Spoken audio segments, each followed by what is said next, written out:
ABB કંપનીના store રૂમમાં મુકાયેલ 32 લાખના કેબલ ચોરી થયા હતા. કંપનીના સીસીટીવી કેમેરા અને પંચિંગ મશીનની હાજરી ચેક કરતા એક કારમાં આવેલ આરોપીઓ જીપમાં કેબલ ચોરીને લઈ જતા હોવાનું જણાવતા પોલીસે ગુનો દાખલ કર્યો છે. લેબર કોન્ટ્રાક્ટર ધર્મેન્દ્રસિંહ સરદારસિંહ રાઠોડે રહે શિવશક્તિ બંગલોઝ પાદરા મકરપુરા પોલીસ સ્ટેશનમાં ફરિયાદ નોંધાવીને જણાવ્યું હતું કે મકરપુરા જીઆઈડીસીમાં માનેજા ક્રોસિંગ પાસે આવેલ એબીબી કંપનીમાં સ્ટોર હેન્ડલિંગ માટે લેબર સપ્લાયરનો કોન્ટ્રાક્ટ મળ્યો હતો.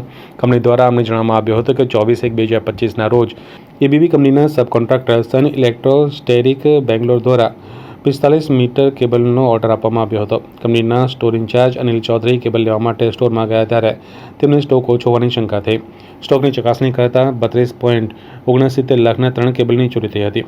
આ સામાનની જાળવણી રાખવાની જવાબદારી અમારી પ્રથમ પેકર્સ નામની કંપની છે.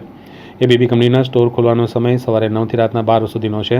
મારી કંપનીના લેબર કોન્ટ્રાક્ટરો એબીબી કંપનીના કર્મચારીઓ અંકુલ પટેલ તથા અનિલ ચૌધરીની હેઠળ કામ કરે છે, જે સ્ટોરના રૂમમાં ઇન્ચાર્જ સાજિદ મેમણ છે.